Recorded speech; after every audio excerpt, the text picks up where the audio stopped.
guy and a gal left the marina, apparently didn't make the opening, plowed right up into the yard, took out 2 trees, and the boat sank. She stayed on board, he got off, he disappeared. She claimed that he may have drowned, so they spent the rest of the night looking for him, only to find out he was at home, probably because of alcohol, and he didn't own the boat. It was his friend's boat. Sank to the bottom, 42-footer, $750,000 boat. So boating season has started. Within 1 week, this is what's going on.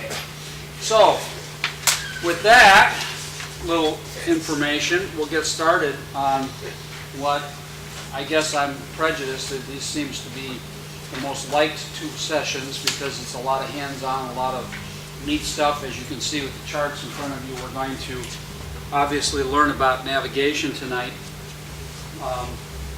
You can read the definition for yourself. Early on in the course, Captain Mack talked about the aids to navigation, the buoys, the lights. Tonight we're going to talk about navigational aids, and they are different. You will find that this night and the next night I will not be using the projector. I'm using stuff that I've accumulated for many, many, many years. Navigational aids, you've got the charts in front of you. Basically the equipment in front of you, course plotter, pencil, dividers. Anybody know what a Polaris is? Ever heard of it? It's the snowmobile.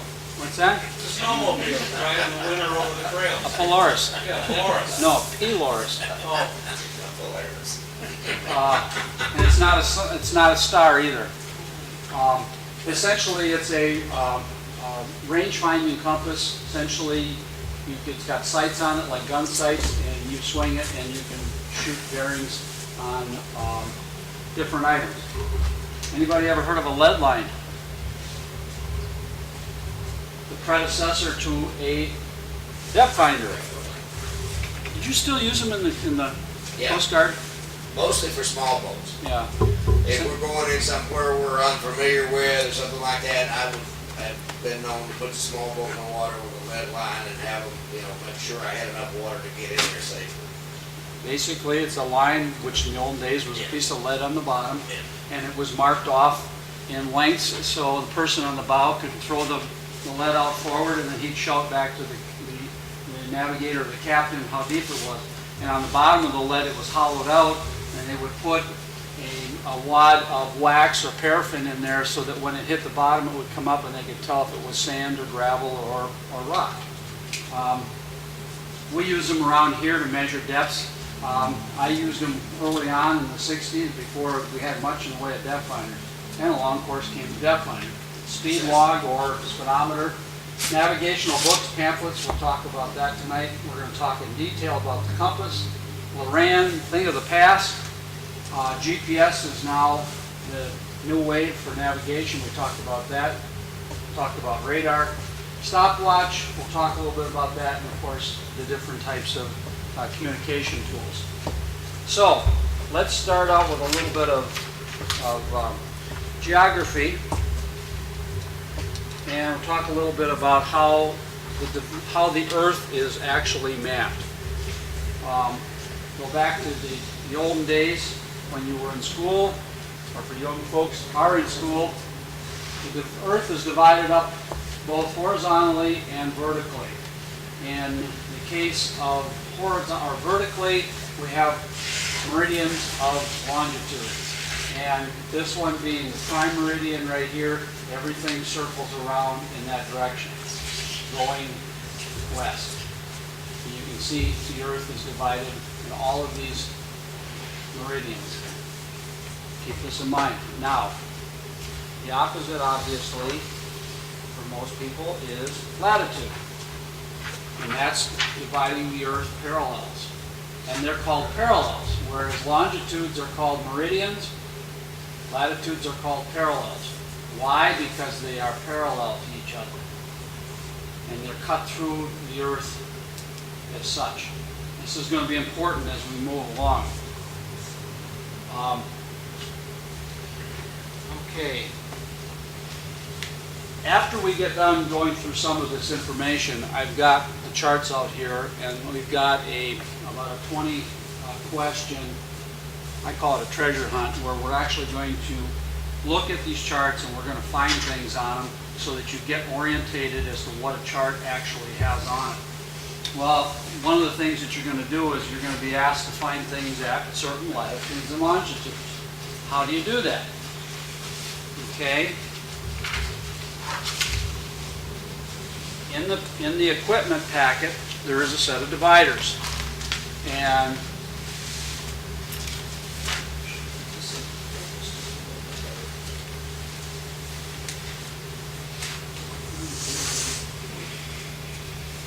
the dividers, we're going to give you a latitude and a longitude, and you're going to use the longitude scale across the top and the latitude scale down each side. Longitude's also on the bottom. And you're going to measure over from one side so many a distance of longitude with your dividers, and you're going to do likewise the same with the latitude, and you're going to find this point right here of 4139.3, 70, 48.3. Longitude, basically go up here, 70, 46, 47, 48, 1.1.3 down here. And longitude, basically, we're backing up from 41, that's 4140, here's 4140, 139, and basically 3 up to there. You're going to get a chance to do this, and we'll kind of coach you through this. Next week, we're going to do a little bit more of it when we do a problem. That's how we find a point based upon, and that's an actual point somewhere on the Earth, 41 degrees, 39.3 minutes north latitude. Everything north of the equator is north latitude. Everything south of the equator is south latitude. And longitude, everything going west from the prime meridian, which runs through Greenwich, England, is going west. 70 degrees, 48.3 minutes west longitude. Any questions on this? It actually will come a lot better when you actually get a chance to do this. Okay, knowing latitude and longitude, how do they take a globe such as the Earth and print charts? Essentially, there's a number of ways. One of the ways is they basically take the Earth and they wrap basically a sheet of paper around the Earth, and then they project all the points out to the paper. And that's basically what you see here. But what's wrong? Antarctica is not that big. And neither is Greenland up here. And as you get further into Canada, it gets bigger. Because what happens is, as the lines of longitude basically converge at the North Pole, you widen that out and makes everything wider. But down here at the equator, things are pretty true down in this area. The United States ends up being pretty true. This type of projection is called a polyconic projection, and is probably one of the most common that we use for navigation in the Great Lakes.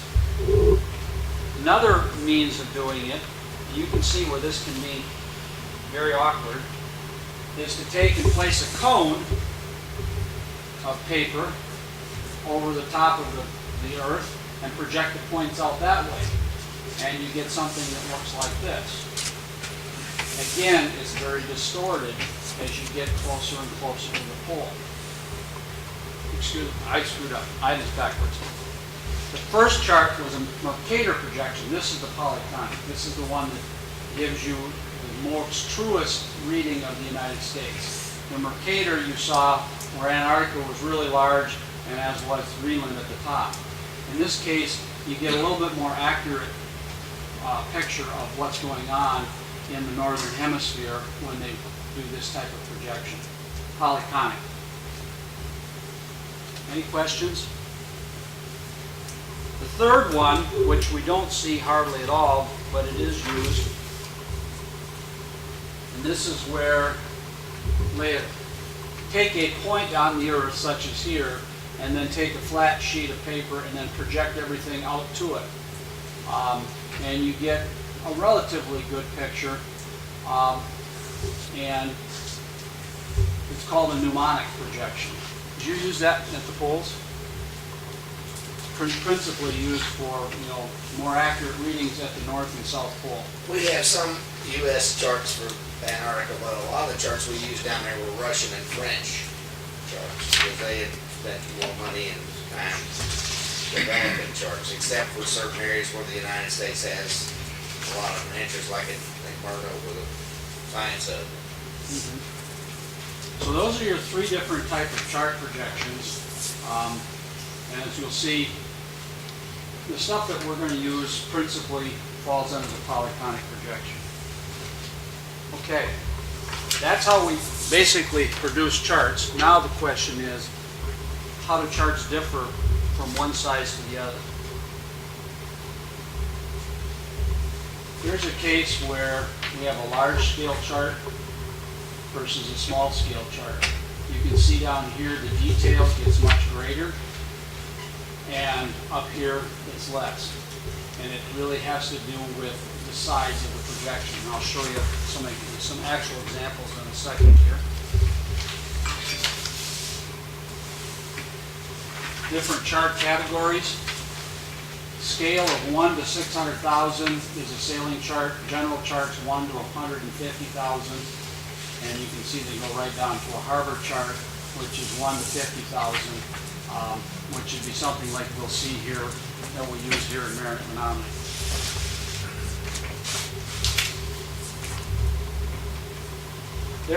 There's a chart that is obviously very, very large, covering the entire lake of Lake Superior. Gives you a pretty good idea of what it looks like, what's where. Isle Royale sitting up here, Michipicoten Island over here, the Keweenaw Peninsula, Fossil Islands, Duluth, Marquette, and Sault Ste. Marie. Can you navigate from this? Probably not very well unless you're going to run like the freighters do, and you can see the freighter lines right here running down from Sault Ste. Marie or going up to Two Harbors, Minnesota, right up on the northern coast there. So essentially, very little detail, but gives you a wide array of information. Let's take it down one more step. Why am I having so much trouble with this thing focusing to me? I think that's going to help. I just have to have it.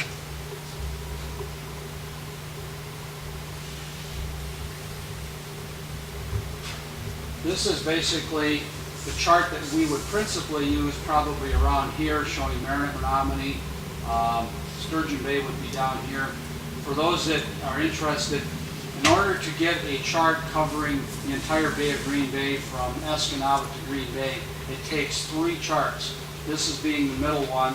There's one up at this end that covers the Bay de Nox, and then there's one down here that would cover the lower bay, including the city of Green Bay. This one's the principal one that we would use here. Green Island's out here, Chamber Island up here, Washington Island, and so forth. Now you see we're starting to narrow in. Now, if we take it one step further, this is probably of most interest to everybody. Here we have Marinette-Menominee. Oh, I wish this would came up better. I can't believe this is doing this.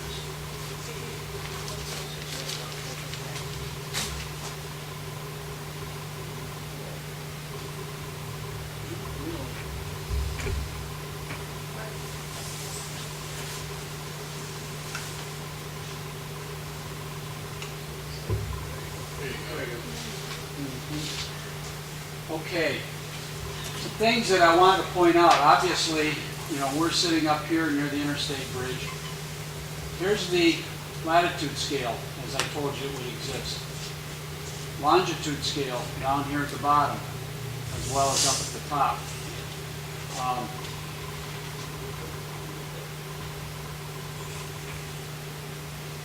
Longitude scale. Detail. And I'm pointing these things out because this is what we're going to do later with the chart that's in front of you. We're going to go through and look for things like I'm pointing out right now. Here's another one, number 4. Here's a chart showing the basic highs and lows of the lake over time. And you're going to actually look at this later on. Down here, scale of miles. So you've got the scale of miles, and you've also got a second way of measuring distance, which we'll talk about here in a couple of minutes. So now we're getting down even narrower. Let's go down one more layer.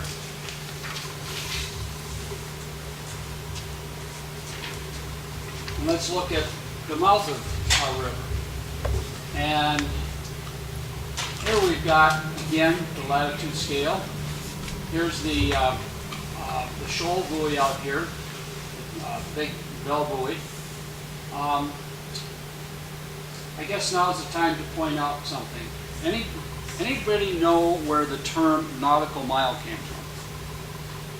You hear about statute miles, which is obviously what we recognize when we're traveling in a car. When you get out on the water, we typically talk about nautical miles. And a boat will do so many knots, meaning so many nautical miles per hour. The word nautical mile derives itself from the latitude scale. And this is really, really important what I'm going to tell you. 1 minute of latitude equals 1 nautical mile. So you've got, see this close up here? Okay. This is 45 degrees, 5 minutes. Yep. 45 degrees, 5 minutes. 45 degrees, 6 minutes. The distance from here to here is 1 nautical mile, or 6,080 feet. Probably one of the most important pieces of information you're going to need to know when you're boating and navigating. So therefore, on the previous slide, we showed the statute miles down here, where you can measure in statute miles, which then essentially equates to miles per hour in speed. Here, we can measure in nautical miles, or knots per hour. And you can see up here, it's divided into tenths. So we've got 0.2, 4, 6, 8, and 1. So this is divided into tenths right up here. So you can break it down into nautical miles. And it just so happens that 8 miles, statute miles, equals 7 nautical miles. So essentially 1 1/8 miles per hour, or 1 1/8 statute miles, equals a nautical mile. And there's going to be part of the exercise we're going to do next Tuesday where you're going to be able to use both statute miles and nautical miles. So you'll have to use this way of measuring as well as the statute miles that was on the chart on the previous slide. Does everybody understand statute miles, nautical miles? Very, very important aspect. And selective call frequency 1. okay, let's narrow in a little bit more. Take a look at the mouth of the river. Some interesting things you can see. All right, we went through C. Item D basically shows you a depth. All of these numbers are depth readings. In this case, if you can't see it as clear, it's 23 feet. Item E, see this line that follows down here? This is a line of equal depth. And essentially, it is 20 feet. That's a 20-foot line. So everything, as you can see, it follows out here and follows all the way. That's 20 foot. And I think, if I'm not mistaken, the next one in should be 18. So we drop 2 feet from here into here, and then likewise down to another depth here. So that's item E. Item F down here talks about the Bascule Bridge, or as we know it, the Menominee Bridge. It tells you all the detail right here. So what this bridge is, it's essentially it's a Bascule Bridge, horizontal clearance 100 feet, vertical clearance 18 feet, without it being open. That kind of detail you can see. G up here points to some, essentially some characteristics indicating rock piles. H points to the chimney down at Badger, or Menominee Paper. I is the channel limits for the government channel where they keep it dredged to a certain depth. J obviously has the two buoys out here at the mouth of the river. Something interesting, K right here indicates a wreck, and it's showing a depth of 2 feet over the top of it. Does anybody, I don't know if anybody dives on that, but there's still pieces, a lot of pieces of that wreck right there. This is kind of some of the things you'll see as you get moving in closer and closer. And last but not least, let's move up the river a little bit further. Take a look about where we are right now. We're sitting right up here is the Interstate Bridge, the Hattie Street Bridge, or excuse me, Hattie Street Bridge right here, Railroad Bridge. We've got the buoys, the green, the red, the red, and the red. Here's the radio tower that's right over here. Church spire, Menominee Marina is over here. So you can see the kind of detail a chart will show. And these are the kind of things that you're going to want to understand. Now there's a lot of symbolization in there. And if you ever were to wonder what symbols there are, there's a chart here that contains every symbol that a chart could have. 132 pages. Chart number 1. And you can print this right off the, in fact, you can print almost all these charts right off the internet today. You don't even have to buy them. So, a little bit of an idea of what charts are all about. Now, what do we recommend as far as people carrying charts? I recommend, for those that are going to do local boating, the chart that I've got right here, which is what you just saw in 3 different pictures, is this one here. The one that's in front of you is probably as good as anything for us around here, except it won't get you into Sturgeon Bay. And if you really want to get carried away, this is the best way to go right here. This has every chart that is in the entire Lake Michigan in it. Every one of these squares is contained in this chart. And you can go in here and you can see the one I have on the easel right here is this little one right here. So you can buy a chart book like this. They're going to run you anywhere from $70 to $80. And they're very handy. I know we talked at length about electronics and the fact that electronics is supposed to be able to get you from point A to point B. But if your battery goes dead and your electronics go out, you're stuck in the water. You better know how to navigate using a paper chart. I've been doing this for going on 40 plus years. I still carry a chart book like this, keep it in my lap, even though I've got all the most sophisticated electronics, being that I sell it, I'm always playing around with the newest and latest and greatest. I'm always carrying a chart. So that basically brings us up to speed on charts and what you need to know. Are there any questions? Now we're going to jump into the next phase of this, and that's the compass that goes with it. No questions? Okay. All right, let's talk about compasses. Why is a compass, why do we need a compass? Again, electronics work great when they're working. If they fail on you, you better know how to get from point A to point B using some other means of navigation, that being the chart and the compass. That's why we call it basically this lesson charts and compasses, because they play hand in hand. Start off with, what is a compass and why does it actually work? If we look at the Earth as obviously, our Earth is round. The core of the Earth is predominantly made of iron, and it has basically a magnetic core. And there are lines of magnetic force that basically come out of the South Pole and circumnavigate infinitely around the Earth and return basically into the North Pole. What happens with the compass is the compass again has a magnet built into it. And as you know from back in school, the compass magnets or a magnet basically attracts and repels lines of opposite force. So you can't put two north poles together as well as two south poles on a compass. So therefore, what happens is the magnet in this aligns itself with these lines of magnetic force.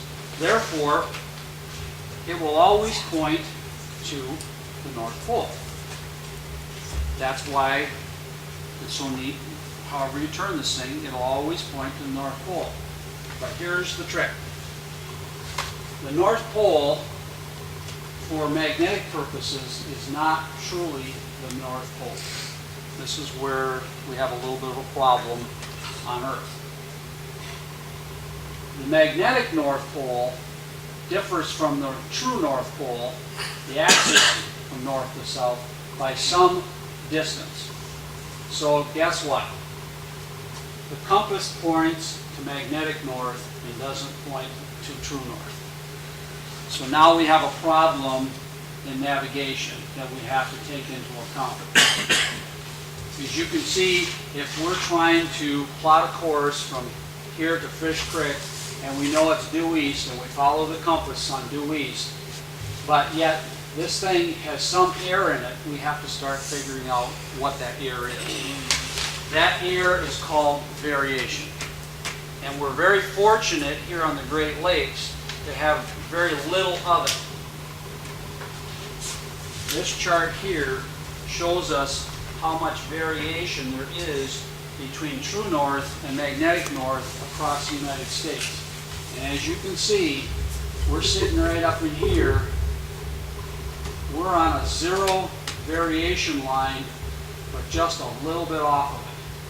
Go out to Newfoundland and you're looking at 25 degrees of air in your compass to a westerly direction, as opposed to out here in Vancouver where you got 25 degrees of east.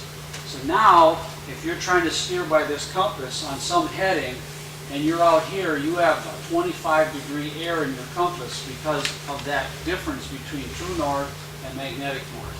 Likewise, the same happens over here. It just so happens in our area right now, we're at 4 degrees of west. So our compasses are going to read 4 degrees off all times. It's called variation, and it's the same for every one of us and every one of our boats in this area. It's not different from me, from Dr. Park, from Jared. We're all seeing 4 degrees of westerly variation. Now, that doesn't seem like an awful lot, but let me tell you how it can affect you. Growing up, I spent a lot of time up on Lake Superior, and Superior chart back up here.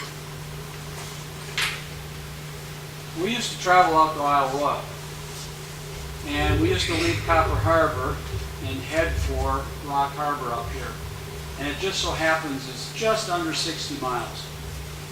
And you can see that if you're traveling, and back in those days we didn't have GPS, we didn't have Loran. This was back in the late 60s. This 60-mile course, the old wives' tale is you're going to encounter up to 7 different kinds of weather going across, from high seas to rain to fog to you name it. And I heard this story the first year we crossed from Houghton up here in the south end of the island, and we saw pretty much most of that, to the point where I was telling you the story about the older gentleman that taught me how to throw lines. We met up with him the same summer he taught me how to do that down here in the Sioux. We traveled with them over to this part of the island. Stupidly enough, we learned our lesson. We left at 4 o'clock in the afternoon. It's about a 70-mile run there. We encountered just about everything imaginable, from rainstorms to fog, to beautiful sunny skies, crossing the 70 miles. We got into some really bad weather at the end. We ended up trying to get into this area here at about 11 o'clock at night in a blinding rainstorm, and lo and behold, the older gentleman was leading, and he was taking us down through a series of canals to get in there. He ran his boat up on the rocks. And we, at 12 o'clock at night, we're trying to pull him off. He had a 40-foot boat. My mom and dad's boat was a 35-footer. We've somehow managed to do it in the blinding rainstorm with lightning, and we basically got into the harbor at like 1 o'clock in the morning. But my point here is this 60 miles here, if you're off steering by 1 degree, you're going to miss your mark up here by 1 mile. So you can see the tight squeeze you've got here. If you're in fog and you're not steering a true course, you're going to miss by 1 mile. And if you miss to the west, you're going to keep right on going up to Canada, especially if you're in a fog. So 1 degree off is going to miss you by 1 mile in 60 miles. We know that our air in our compass down here is 4 degrees, so if we don't compensate for that 4 degrees, we're going to miss by 4 miles. We're going to be out here someplace. Let's bring that analysis back here to Marinette-Menominee. It's 20 miles across the bay. If we get caught in the fog going from here to Fish Creek, and we're off by 1 degree, we're going to miss Fish Creek by 1/3 of a mile. If we don't compensate for the 4 degrees of variation, we're going to miss by essentially 1.25 miles. So you can see how this all comes back to why we have to take into account this thing called variation.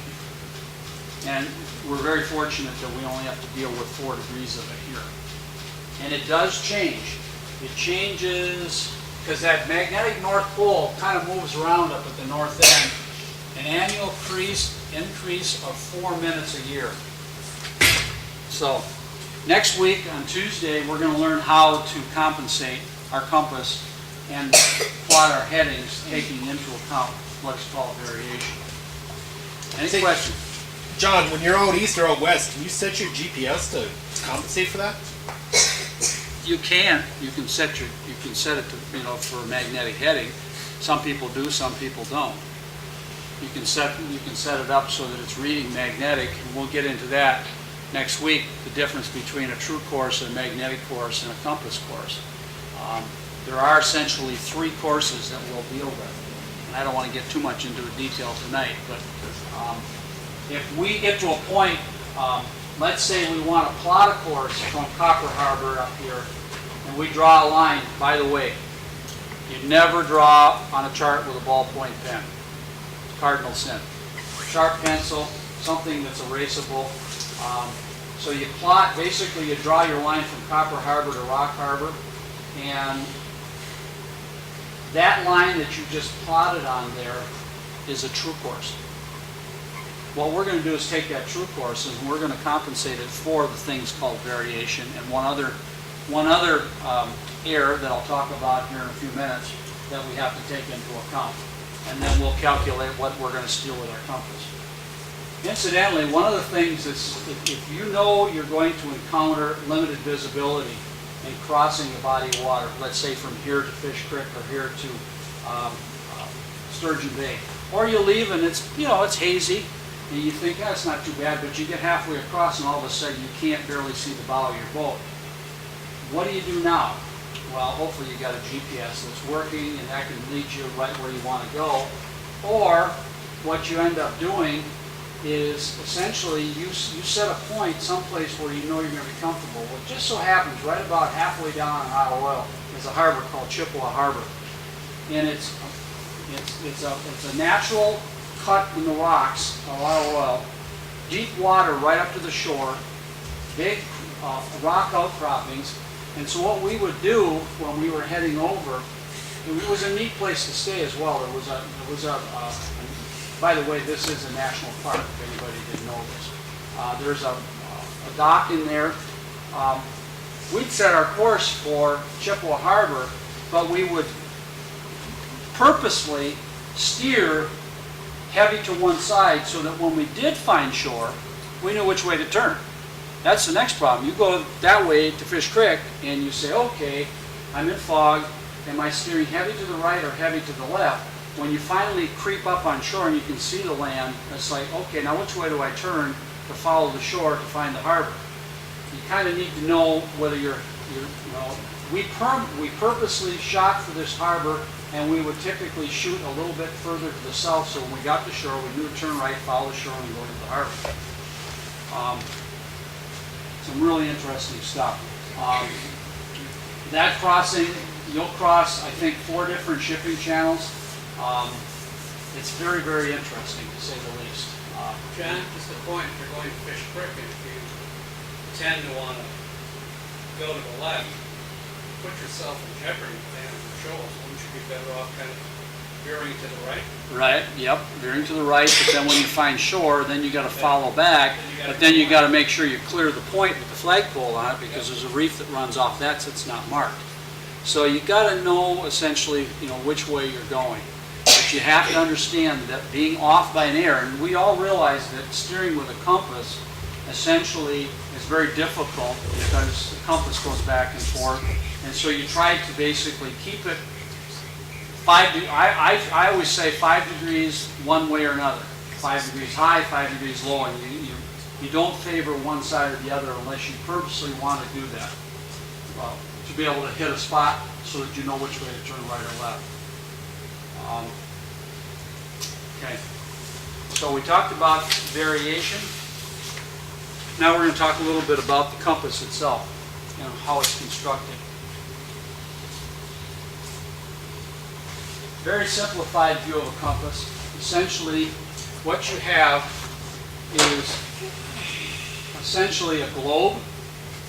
You've got this card, which has basically the numbers. You've got this pivot, and you've got these magnets underneath the card. And as I said, the magnets are what align themselves in the magnetic force of the Earth. That's what basically it looks like. I'm going to show you a little interesting thing here. We got this compass right here, if everybody can see it. And I turn. Now you tell me what's wrong with this compass? Anybody besides the... It's not dampened. I'm not asking you. You know the answer. Does anybody know? You see a problem with this? How would you steer to this? There's something missing. It's the fluid that's inside the globe. Is it whiskey?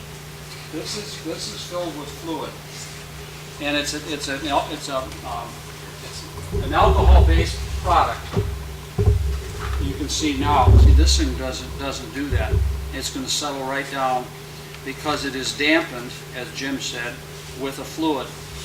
And essentially, what will happen over time, as it did with this one, there's a diaphragm in the bottom. Sprung a leak, all the fluid ran out, and the compass is basically rendered useless.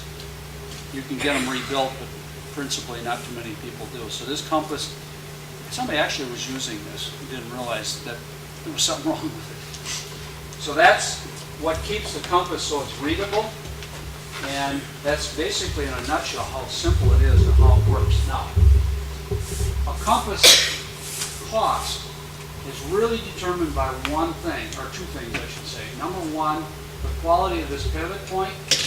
If it's if it's anywhere from a very high grade stainless steel to almost a diamond cut. And the other thing is the physical size. The bigger the compass, obviously, the easier it is to read. Most compasses, like this one right here, this would be pretty much very common for a pleasure boat. I think it's 2 3/4 inch. Bigger boats will run at about a 4-inch compass. The compass itself has a number of different means of displaying the course. How many degrees in a circle? 360, very good. Okay, in this case, we're seeing basically about 113 is what they're actually telling us. This one's 113. This one is broken down in actual degrees. This one you kind of got to interpolate it somewhere between 110 and 115. This would be something that you would probably see, if I'm not mistaken, on this smaller compass where, yeah, this one's broken down in 5-degree increments like this one. A 4-inch compass would be broken down something like this. This would be more expensive. And you're talking just for an inexpensive compass, $70, that can go all the way up to thousands of dollars. And this is sort of a lost art. These compasses can be calibrated. There was a number of experts in the olden days that could do this. When I worked at Marinette-Menominee and was responsible for sea trials over there, we used to take the ships out. One of the first things we would have to do is we would have to do what was called swing ship, where we would have to check and see if the compass was actually pointing in the right direction. And if it wasn't, then the fellow that they would hire, a gentleman from the East Coast, he was an expert. He could go in and he could calibrate things. It was quite an art, and I learned an awful lot from him. Would you do that today? Probably not. Again, it's just a lost art. So there's two compass cards, and I'm going to show you something else that's kind of neat here, and that is Because of all the metal mass on the radars and chart plotters and everything on a lot of the bridges down, a lot of the magnetic compasses are really electronic magnetic compasses. Yep. And that's what we used to use to calibrate the magnetic compass, was an electronic compass. Yeah, To you compare get the gyro compass too, with what's true north, but then the cross check, or in case you lose the gyro, you've still got but it's got a sensor on top of the boat house away from all the clutter on the bridge, and then it just feeds into a readout by the helm. Mhm. This is another card, and you can see we have north, east, south, and west. We've got northeast, northwest, southwest, and southeast. And then we've got all of the different headings inside here. What I've done is I've superimposed on the outside the half distance between north and northeast, better known as north-northeast, likewise east-northeast, and so forth. Well, here's probably the only place where a little bit of math comes into navigation, and that is, if you count on the outside, here you've got 300, basically we got 36 markings, because everyone's 10 degrees on the inside. But if we divide this in half, guess what? We have 1, 2, 3, 4, 5, 6, 7, 8. Excuse me. 1, 2, 3, 4, 5, 6, 7, 8. We got 8 segments between here and here, which means we got 32 segments around. Well, divide 32 into 36. It doesn't equate. So what ends up happening is every one of these segments is 11¼ degrees. Why do I bring this up? Go back to Cat and Mac's section on, actually it wasn't, it was, who was it that did navigational lights? That might have been Eric and, you guys do the navigational lights? So I did the nav. Okay, or green? Yeah. Okay, all right. If you go by navigation lights, they talk about a 360-degree light. Obviously, that's the whole circle. But then your red and your green are 10-point lights, which means that light shines from dead ahead to 10 points back, which is right there. So that's where the designation of how running lights are talked about, and that being a 10-point green light right here, a 10-point red light over to here. And you can multiply 10 times 100, and it's basically 122 degrees. And then you've got your, essentially your 20-point white light, which is from here to here. And then you've got essentially a 12-point stern light from there to there. So the term point comes from the fact that they took a compass and divided it into 32 sections, because all they did was take north to northeast and divided it in half, and then divided it in half again. The only place where you're going to have a little bit of math to figure out. A little bit of trivia. Somebody asks you what a compass point is. It's 11 1/4 degrees. All right, you've bought a compass. Take it home. You want to put it on the boat. How does one install it? Well, I think it's pretty obvious that the compass has to be basically aligned fore and aft with the boat. And if your helm is in the center, like a center cockpit boat, like my boat sitting down in the showroom, or if your helm is off to the side, you essentially have to set it up so it's parallel. And it takes a little bit of doing to figure out, you know, am I skewed a little bit one way or another? And this was one of the things that we used to have to do when we take the Navy ships out on the initial sea trial. We would have to verify that the compass was aligned parallel with the keel of the boat. And on big boats, it had to be very, very accurate. And what you'd end up doing is you'd end up swinging the ship using the electronic compass, and you'd write down the errors for every 10 degrees. And if you were heavier in errors one direction than the other, meant your compass wasn't true, and you'd have to basically take the screws out and turn it just a little bit to get it parallel. And what we're doing, do we need to get that accurate? It'd be nice. I just installed the compass in the boat I'm rebuilding right now, and I didn't get to the degree probably that we would with a bigger ship. So, anything so far? Any questions so far on this? We're gonna, before we get to play with the charts, we're going to talk about one other thing that really doesn't talk much about it in the book, but you need to know that it exists, because this can really get a person in trouble. It's a thing called deviation. It's the things on your boat that affect your compass. And everybody's boat is different. Where variation, which we talked about, which you're responsible to know in this course, that variation exists. Deviation, there's not going to be any questions on the test or anything, but you really need to know what variation is, and I'm going to tell you a few things about it and some experiences I've had. You've installed your compass on your boat.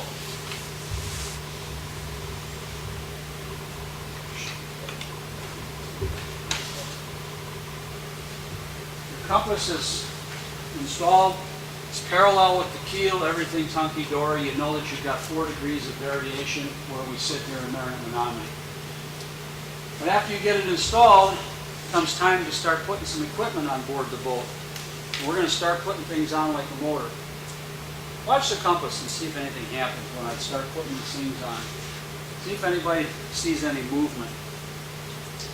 Put the compass, we put the motor on, put in a fuel tank. A lot of them used to be metal. We're going to put in a water tank. Nothing so far, right? Nothing's happening. Let's put the ice box in. Let's see the compass move. It didn't. Yep, compass moved. Interesting. We have a little movement in the compass. Let's put the stove on board. There it moved again. Last but not least, everybody needs a windshield wiper, right?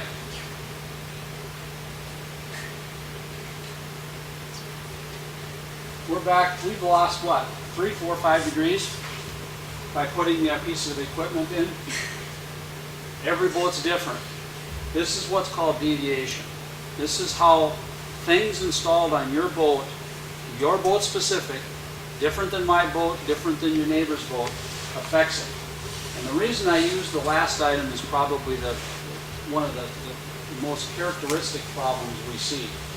On small boats today, where's the windshield wiper? Right in front of you. Where's the compass? Right below it. The windshield wiper's got a motor in it. What's a motor? Magnetic field. Turn your windshield wiper on and see what happens to your compass. I've seen it throw compasses off as much as 10 degrees. In the olden days, when we first came up with this, by the way, this little thing here, and my little things are getting weak. They actually are little bitty magnets is what they are, and I've used them for so many years. We actually won a national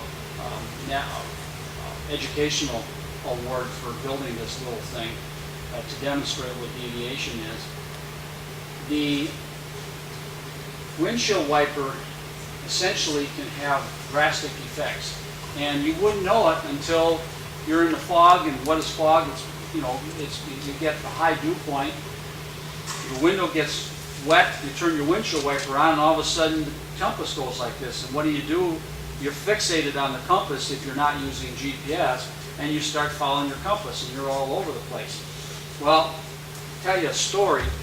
Back in the 70s, a friend of mine used to sell boats that were built out in Atlantic City, New Jersey, and I made 4 trips with him out there and brought him up through the Hudson River, through the Erie Canal, and so forth. On the 3rd trip we made, we had 4 boats, and I was captain in one boat, but the boat that I had a good radar, and actually it was the 2nd year, it wasn't the 3rd year. So there was 2 boats that year. I had one boat, and this friend of mine had the other, and then we had crew members on board. I had the boat with the radar, the other boat didn't. Well, when we left Port Huron heading for Sault Ste. Marie, we were going up Lake Huron, and I was actually got into the evening because it was a long day run, and it got foggy, and so I said, okay, I'll take the course and follow with the radar, keep an eye out for things, and he ran parallel with me. Well, what were you told in one of the earlier lessons? When you're in inclement weather, you are supposed to blow a fog signal every so many minutes. Well, we're cruising along. I said, you blow the fog signal, I'll monitor the radar. So we're cruising, he's probably maybe a couple 100 yards next to me. I've got a 41 footer, he's got the 48 footer, and he blows his horn. And the fellow at the helm is fixated on the compass. He blows the horn. I look next, the boat's coming at me. I'm going, what the heck's going on? He let off on the horn, he went back parallel. The horn threw the compass off nearly 90 degrees. Electric horn. He was fixated on that compass and not paying attention to what was really going. So he was steering, and when the fellow sitting in the companion seat blew the horn for 15 seconds, he just turned into it, and they let off the horn. He came back and didn't realize he was even doing it. What caused it was the magnetic signature of that electric horn. It's that goofy. Now, the best one that ever happened to me was back in 1985. We had a 33-foot powerboat, and we took the family. We were going to go across Lake Michigan. We left Sturgeon Bay. This was the first year that I was talked into getting a Loran. I was always one that navigated by charts and compasses, or better known as dead reckoning, is what we call when you basically navigate without electronics. We took off out of Sturgeon Bay, headed for Leland, Michigan, which is basically north of Sleeping Bear Dunes over on the Michigan side. Well, it's about a 70-mile crossing, but at about 55 miles you encounter the channel that goes through the Manitous. We took off. I had my Loran on, and we started out of Sturgeon Bay, and I had plotted a course the night before on a chart, and it told me I was supposed to go so many degrees, and we started out, and I'm following the compass. I just got this Loran, and I was not, I didn't know much about Loran at the time. I wasn't convinced whether or not that was something to follow. Well, the compass seemed to be telling me to go further north, and it pointed me like I was sort of semi-paralleling Door County. I'm going, this can't be right. The Loran's telling me to turn and go more south. And so I looked at my older daughter and I said, what do you think? And of course she didn't know what to say. I just was kind of like, I was dumbfounded. I said, I guess I'm gonna bet on the Loran being the right way to go. something's gone wrong with my compass. And I never had this problem the year before. So we followed the Loran. Lo and behold, we get about 3/4 of the way across, and what happens? We get caught in fog. We can barely see the bow of the boat. Now I'm like, okay, I hope I picked the right instrument. So we come along, we get to about 55-mile mark, and we slow down because there's a buoy there with a large bell on it, and we're listening to see if we can hear it. Yep, we hear the bell, and I'm going, okay, now we need to make a course change for a couple of miles, and then a second course change, and we should come into Leland. We followed the Loran, brought us right in. The fog lifted as we got closer to shore, because the weather, the sun was kind of breaking up. Lo and behold, Loran had me right on the harbor in Leland. I'm going, wow, I'm sold on Loran. Fantastic. But what happened to my compass? Why is it off so bad? It wasn't off the previous year. Next step, we went from there up to Charlevoix, same thing. Compass was way off. Next time we went all the way up we went up through Gray's Reef, made the right turn, went to Mackinac. Compass was way off. I said, something's not right here. What's going on? It dawned on me when we started home. I'm sitting at the helm and I'm looking at this and I'm going, gosh, could it be? Before I had left, my VHF radio was down below the steering wheel and it was hard to hear. So what I did is I plugged in a remote speaker and I mounted the speaker up on the helm. I went up and unscrewed the speaker, pulled it away, and this compass went right back, lined right up with the Loran. That external speaker threw off the compass 15 degrees. And what's one of the most common things that we see today? And I've seen marine dealers do it right and left. You buy a boat, back in the days when everybody wanted a VHF radio, and I still think it's a wise thing to have in your boat, dealers will put the VHF radio in, but where will they hang the mic? Someplace right up in front of you that's about this far from the compass. What's in the mic but a magnet? I've seen it time and time again. This is deviation, and it's something that you have to be concerned about in your boat, because we already know that we have variation that amounts to 4 degrees for all of us here. I've seen deviation with certain things cause compasses to go off by as much as 15 degrees. And you may have to know that when you turn the wiper on, your compass is going to act differently than when the wiper's not on. And there's a way to determine this. We don't spend a lot of time. I do, because I think it's something you need to be aware of. If you get in that instance where a compass is necessary to get from point A to point B, there used to be, and I don't know if it's still there used to be a compass rose painted on a concrete slab over the Twin City Airport over there. And you could take a trailer boat over there, and they did it with the helicopters. They'd take them out and put them on a thing, and they could rotate the helicopter and line it up with certain things. And you could see if you were lined up on the surveyed points on the concrete and your compass wasn't aligned, then you knew that you had deviation in your boat or your aircraft.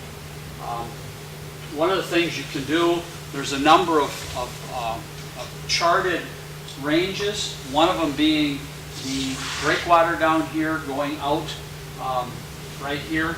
This breakwater right here, if you line up the light here with this buoy, or the outer light with the inner light, just so happens the inner light is taller for a reason. If you get out here and you come back in, you should be on a course of approximately, I believe it's 265, I think.